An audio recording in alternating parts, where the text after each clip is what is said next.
this is David Stark from Watch or Pass, and today I have all of my Japan gear on. I've got my bandana and my Japan rugby jersey because we're going to Tokyo for Snake Eyes, a G.I. Joe origin story. The new movie coming to theaters July 23rd, 2021, and starring Henry Golding, that action star that you know from Last Christmas and Crazy Rich Asians. But, he pulls it off. Like I was a little hesitant when I heard Henry Golding, but I was also intrigued because I really like Henry Golding. And he plays the iconic G.I. Joe character Snake Eyes. G.I. Joe, you probably know, but if you don't, it's a Hasbro cartoon, I believe, from the 80s. A lot of people, myself included, grew up with it. It is something that that everyone kind of knows, or I would assume everyone knows, and so they have taken on the unenviable task of translating this kids cartoon with just ridiculous characters and ridiculous action and a lot of very good lessons onto the big screen. And the result is a little mixed. As you'll see in the review, it's kind of it's a mixed bag, but you'll be happy to know that Henry Golding can play an action hero. He's a little bit more hardcore in this film. He does a little bit of fighting, does some stunts, and he does a good job. The film itself has a very, very good cast. It's kind of a mix of maybe some conventional movie stars and then some action stars. It's a really nice blend.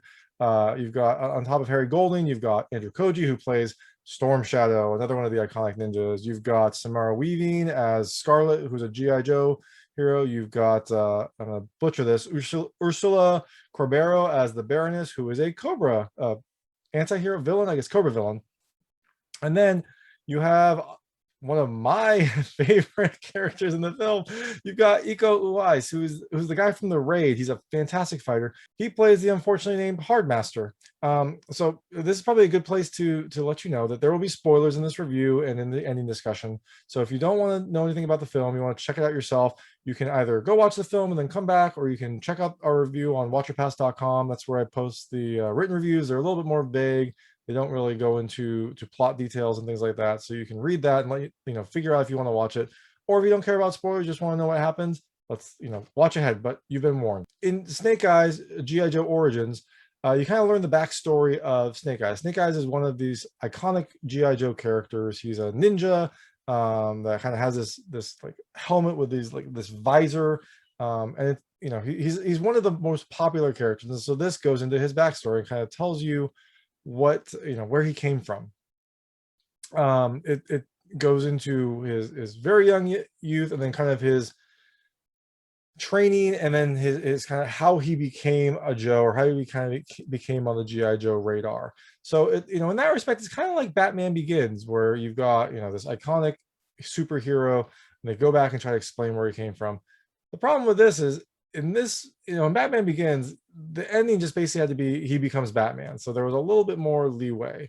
In this film, you've got a lot of setup that has to happen for Snake Eyes to become a G.I. Joe, and for some of the characters to be, to make their appearances that you would need. So you've got, you have to figure out Storm Shadow and how these two met and how they became close, and then how they eventually fell out, and you have to introduce how Snake Eyes, got into the Joes. And so there's a little bit of extra baggage that it comes with, which leads to some of the odd things in the film. But, I'm just going to go into the things I liked, things I didn't like, and then talk about the ending. So first thing I liked, as you can tell from my outfit, is Tokyo. I mean, this film has a lot of time spent in Tokyo, where you get all the good and the bad that comes to Tokyo, but mostly good. I mean, you see a lot of the iconic areas in the city. You see I saw I think they're the snow gates in Asakusa.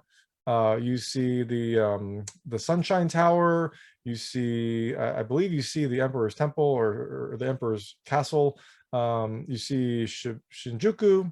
I think it's either Shinjuku or Shibuya, but you see some of the big Tokyo cities as well. So you get a lot of like the flavor of Tokyo, but then you also get some of the really interesting aspects. You get a lot of neon lights, and you get a lot of Japanese text kind of in the film.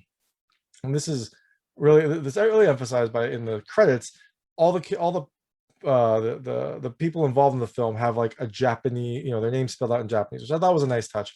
They clearly, either the filmmakers love Tokyo, or they wanted to at least pay respect to Tokyo. The second thing I liked are the characters, right? There's a lot of, very iconic characters in this film, and some of them are a little out there, but I liked that they went for it, and they tried to bring the GI Joe flavor into the big screen, and that's a tall task because you've got some just ridiculous aspects about the old cartoons, because they were made for cartoon kids. They were the 80s. Things didn't really have to make sense. They were just there to kind of sell toys, and so now you have to translate that into the big screen. I think they do a pretty good job. I mean, Snake Eyes has his backstory. They do a decent enough job explaining it, and kind of how he trains and how he becomes Snake, and how he meets Storm Shadow, and how they became close, and then how they fell out. And Storm Shadow, who's played by Andrew Koji, he's a little bit intense, but I liked it. Like at the start, his personality was a little off-putting, but kind of as you watched, it was fun to see him, his level of intensity and dedication to his clan. I really like Samara Weaving as Scarlett. She was like a fun addition. She kind of came in halfway through, but she added this kind of like no shits given character who was kind of supremely confident, and she was the link to the GI Joe, so that she was kind of essential. I liked the Baroness because you had to have that Cobra link. As ridiculous as Cobra is in this GI Joe world, you had to have that Cobra link, and the Baroness gave that. The third thing I really liked is the action, right? This is a summer movie, so you'd expect the action to be good. And I guess I should preface that some of the action, because as I'll explain later, some of the action was distracting. Some of the action was very good. There's a really, really good car scene. There's some really good fighting as he's training up, as Storm Shadow, or as Snake Eyes is training to become this ninja. And so that was good. There was a lot of really interesting choreography, and especially when you've got with some of the sword play when it gets kind of crazy and frenzied, that's fun to see, especially when you see Storm Shadow like have his two blades out doing his iconic kind of stances. That was fun. And then when you have Storm Shadow and Snake Eyes fighting together, those meld really well. Now there's some action that wasn't very great, and I'll go to that in a second, but for the most part I did like some of the action.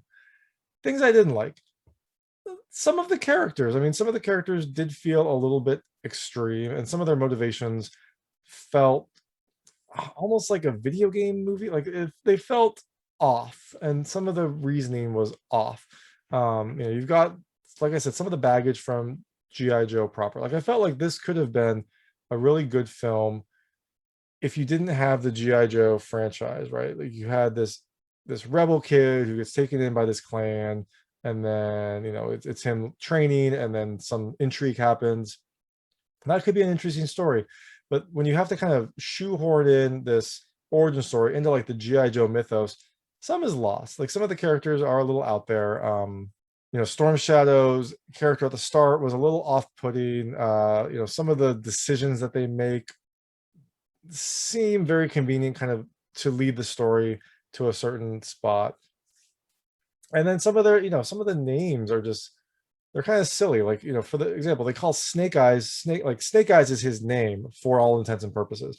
So they call him Snake Eyes. Sometimes they'll call him Snake. When someone is trying to like tell him to stop leaving, they yell out Snake, which maybe that was in the GI Joe cartoons, but in this it felt like maybe they should use another name, and then his code name is Snake Eyes. So he's on a mission, he's Snake Eyes, but like when he's in just casually with the rest of the clan, maybe he's, I don't know what his real name is, like John Ninja. I don't. But it felt a little off, and I think that's because they had to bolt on the GI Joe mythos onto this film. And the second thing I didn't really love is some of the action. At the start, the action was fast and frenzied, but it was very distracting because they had like a motion blur on some of the earlier fight scenes that made it tough to follow, and then you had a shaky cam on top of that. And so it was a little discomforting actually, and just tough to follow. So the scenes were a little darker, so you couldn't really tell what was going on. And I don't know if this was to get you into the movie, or if to mask some of the maybe there were fighting issues, maybe someone wasn't ready, but it definitely felt discomforting at sometimes. And luckily it got better as the movie progressed. And then in one of the later fight scenes with in the car chase scene, it comes back, but it was very, very distracting at the start, and it kind of started the movie off on a sour note for me. And the last thing I didn't love is the ending and some of the issues that are related to it. And that I will go into in a second. But just the ending is a little bit of a mess. And this is probably a good part to transition to the ending. So if you don't want to know what happens in the film, stop watching. But here we go. So, like I said, the ending is kind of a mess.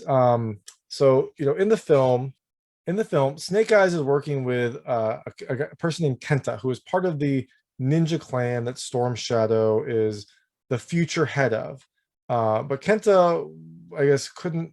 Kenta was exiled from the clan. He was kicked out of the clan, so he is angry and is trying to get back in. So he's using Snake Eyes to infiltrate the clan and try to steal this ancient fire gem.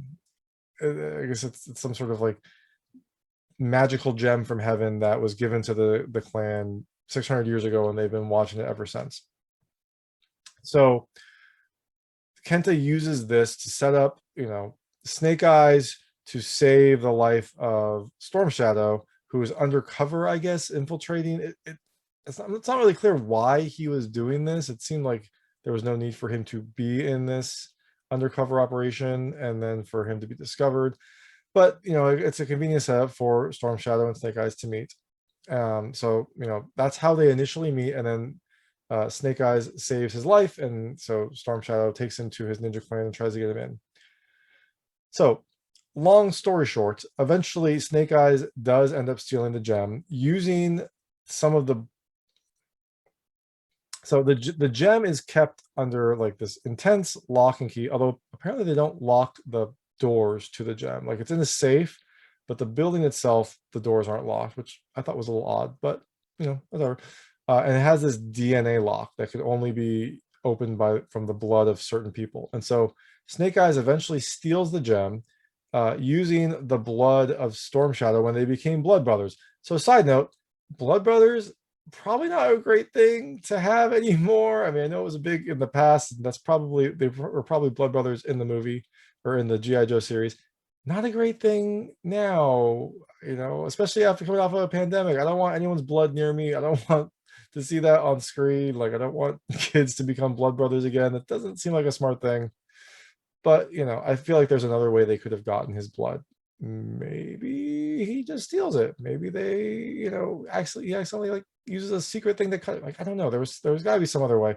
It was a dramatic scene, but that just felt like an antiquated idea. So Snake Eyes steals the gem and brings it to Kenta, who is working with Cobra. So in exchange for the gem, Kenta's going to tell Snake Eyes who killed his father. That's kind of at the very start. Snake Eyes' father is killed, and so Kenta knows who that is, and he's going to deliver that person to Snake Eyes. And that in exchange for that, Snake Eyes gives Kenta the gem, which is going to make him super powerful. And then Kenta's going to give it to Cobra, which is going to make them super powerful. Doesn't really feel like the best exchange, but Snake Eyes really wants to find this person. So when he, after he gives the gem, he gets to the location, which is conveniently very close. He goes to kill this person, but then he finds out that this person who killed his dad was actually working for Cobra. Cobra told them to kill his dad. And I guess he just doesn't feel right about killing him, even though this has been his life's goal. So he lets him go, which again, he just gave like the all-powerful God gem to Cobra and didn't even get his revenge. Seems weird. So then Snake Eyes leaves to go recover the gem that he literally just gave away. Like it's a very strange, like I guess the knowledge is new, but he then all of a sudden has this change of heart. It's like, I have to go get this gem back. But Storm Shadow and Akiko, who is the head of Storm Shadow's clan security, are pursuing Snake Eyes because he stole their gem. He took their gem, and they are angry and they want to get it back. They want to kill him, so they're pursuing. I guess they see Snake Eyes. They see Snake Eyes, I guess, fighting the Kenta ninjas or the Cobra people, and they're like, oh, well, he's trying to help. So they then join him. Again, very convenient turn, very convenient, like, oh, I guess we'll work together now. Felt a little weird because they were going to try to kill him earlier, and they're probably still pissed that he stole their gem, but they start working with him. Luckily they do this in this really, really cool car chase scene, so it's kind of made up. So they fight their way back to the castle, only to find out that the magic gem basically gives Kenta like superpowers. He can like explode stuff, he can stop bullets. He basically becomes like a super telekinetic with fire abilities.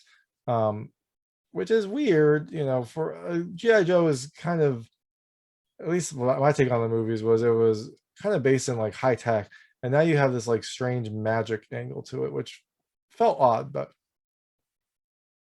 he starts blowing up everything, and instead of giving the gem back to Cobra when he's supposed to, after he kind of just takes down the clan, he decides to keep it and double crosses Cobra. So this leads to this interesting alliance between the Ninja Clan, G.I. Joe, because Scarlett is there, and then Cobra, because the Baroness is there. They all kind of band together to take out Kenta. They eventually get the gem back, but Storm Shadow uses the gem in anger to try to get Kenta. He like gets the gem, and Kenta's starting to escape, so he tries to use the gem to stop him. More on that later. Kenta runs, but Snake Eyes pursues him. Yay! And then he eventually catches Kenta and drags him down into this pit that was used for one of the initiation rituals for Snake Eyes. And it has these giant snakes that look like they're out of the Chamber of Secrets from Harry Potter.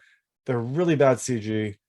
It felt, again, like a strange test. Like it really just felt like something that was silly. And the CG on these snakes was, I mean, it was fine CG, but it looked bad. Like the snakes are gigantic. They're like Chamber of Secrets size pythons, or I guess they're anacondas. So Snake Eyes pulls Kenta into this pit where Kenta is killed. So after Kenta's killed, they get the gem back. They all go back to the castle. And because Storm Shadow had used the gem in anger, the head of the clan tells him that he will never be the head of the clan. It's something which is something he's been waiting for his entire life. So he gets really upset and leaves, which is a really strange turn for him. I mean, yeah, I get he wanted to lead the clan, but his entire life up until this point was serving the clan. And yes, he was a little hot-headed, but his life was all about his family, his clan. Like this film had enough references to family that it would have made Vin Diesel happy. There was something about like family is everything, and this is our family, and you'll be my family, you'll be my brother. And then all of a sudden he's like, you know what? They're not going to make me leader, so peace. I'm out. I'm very angry. It felt like a very strange turn. But they're fine because they have Snake Eyes there, who is, I guess now, like they're okay with him because he helped to get the gem that he literally took. Like he literally stole the gem and betrayed the clan, but they're okay because he got the gem back. I mean, seems odd. Again, like fool me once, shame on me. Fool me twice, shouldn't have fooled me that time. So now Snake Eyes is on the clan's good side, and Storm Shadow is gone. So Snake Eyes leaves to pursue Storm Shadow. Credits. But there's a stinger scene, and we see Storm Shadow on the private jet that his family has. So I guess he still has some access to resources. He's not fully cut off. And he's approached by the Baroness, who tells him to join Cobra. And so a few things. One, like he probably doesn't like Cobra because Cobra let his cousin, the Kenta, take out his clan. So I don't think he would probably like Cobra, but he's very upset. So he apparently agrees to it. And the other thing is he's on a private jet and he's drinking Johnny Walker Black. And I think he should probably be drinking Johnny Walker Blue. That if you're paying for a private jet, you should probably pay for Johnny Walker Blue as well. Just little observations. But and then thus the movie ends. And I guess maybe it leads into G.I. Joe, the first movie. So, it's a little bit of a mess. There's some very convenient character turners to try to like get everything in place to have Snake Eyes become a Joe because he was working with Scarlett in this, in this fight, and then also to have Snake Eyes and Storm Shadow fall out. So there was something that some of those turns felt a little bit too convenient, and some of the action wasn't great, but you still get you get a high energy summer movie. I think it's ultimately a rental. I don't think it's something you need to see in theaters. But if you do, there's enough there to be enjoyable. But it definitely felt rough because of some of the G.I. Joe framework, because of some of the strange action. But that's Snake Eyes G.I. Joe Origins, which is releasing in theaters on July 23rd, 2021. So, let me know what you think. Let me know if you maybe you liked it, maybe there were things I missed. Let me know what you thought in the comments. And if you liked this review, please like and subscribe to this channel. It helps me out a lot. Make sure all my new content goes straight to you. Thank you.